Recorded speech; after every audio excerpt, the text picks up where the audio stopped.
دوري استثنائي الكل بيعيش الوهم وفي الاخر بطل الدوري معروف. البطوله المحببه والمقربه للنادي الاهلي وجمهوره. النهارده النادي الاهلي بيحتفل بيها للمره ال 45 في تاريخه، بعد ما الكل قال لك خلاص النادي الاهلي خسر الدوري، وغالبا هتكون اول بطوله في تاريخ بيراميدز اللي بيحتفل بالدوري في ارض الملعب بدون درع، في مشهد عبثي جدا جدا جدا جدا. كنا متعودين ان الحاجات دي ممكن تكون ما بين الاهلي والزمالك، ولكن خلاص بقت ما بين الاهلي وبيراميدز والزمالك في المركز الثالث، وما كانش حد بينافسه عليه كمان. فالزمالك في المنطقه الدافئه ما بقاش منافس على الدوري ولا على البطولات ولا حتى منافس على المركز الثاني، وده شيء غريب جدا جدا بالنسبه لي. النادي الاهلي النهارده بيفوز بالدوري المره ال 45 في تاريخه، وسط جمهوره، وسط حشد كبير جدا في استاد القاهره.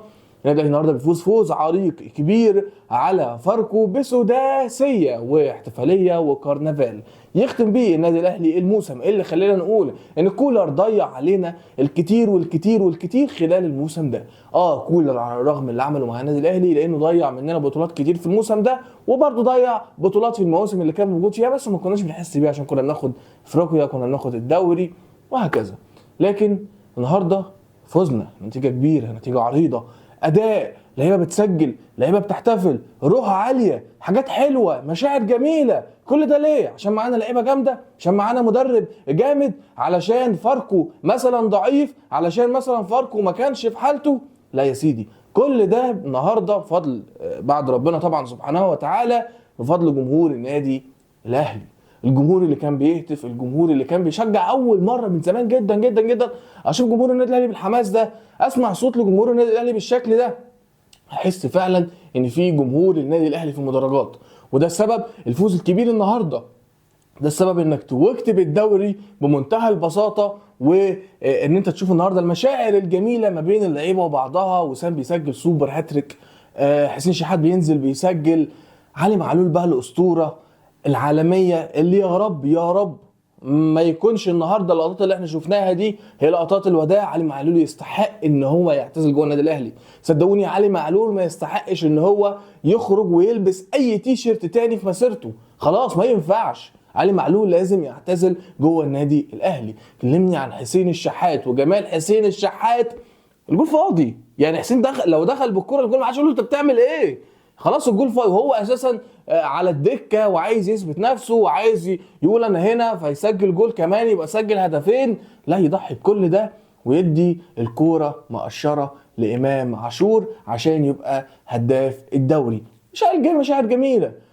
اكرم ماشي، اي نعم، مفروض كل كان متوقع ان اكرم مش هي اكرم ماشي، مش عارف فلان مين ماشي، بيتواسوا والجماهير بتودعهم، شيء جميل جدا. مش عشان حد ماشي من عندي بقى اشتم فيه واعمل له كارت ارهاب وانت خلاص خسرت هو هيعرف ان هو خسر لوحده، مش محتاج اقول له ان انت خسرت حب كبير او خسرت حاجات كتير، لا هو هيعرف لوحده. مش معنى ان اللاعب ماشي من عندي خلاص يبقى انا اقعد بقى اشتم فيه واهين فيه وانت ولا حاجه واحنا لا. لا مش كده، ده مش ده النادي الاهلي ومش ده جمهور النادي الاهلي. فالنهارده مليون مبروك للنادي الاهلي، فوز كبير في المباراه وبطوله الدوري، بعد طبعا سيناريوهات كلنا عارفينها. واحد هيطلع يقول لك بس ده دوري مشبوه، بس اصلي مش عارف ايه. هقول لك انا بالنسبه لي قصه مباراه الزمالك لحد النهارده هي لسه ما اتحسمتش من وجهه نظري، لسه فيها حاجات كتير. ومعنى ان النادي الاهلي لحد الان اصل انا مش متوقع ان النادي الاهلي ممكن ما يكونش راح المباراه وهو مش معاه الورق اللي يثبت ان هو ليه الحق ان هو ما يلعبش المباراه. وبرضه النادي الاهلي على الرغم اننا فزنا بالدوري، لو تخاذل اللحظه في المحكمه الرياضيه ان هو يرجع حق النادي الاهلي في المباراه دي، انا برضه هشوف يبقى انت كده كنت غلط. فانا مستني اشوف الموضوع هيوصل في النهايه لحد فين.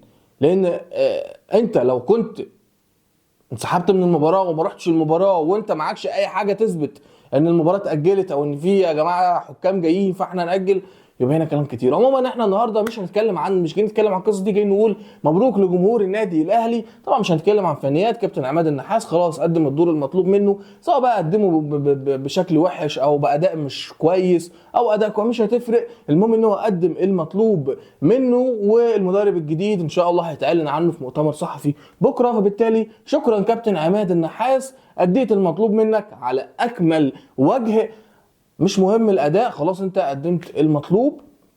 شكرا جدا ليك، والف مليون مبروك لجمهور النادي الاهلي بطولة الدوري المصري رقم 45 في تاريخه. سلام.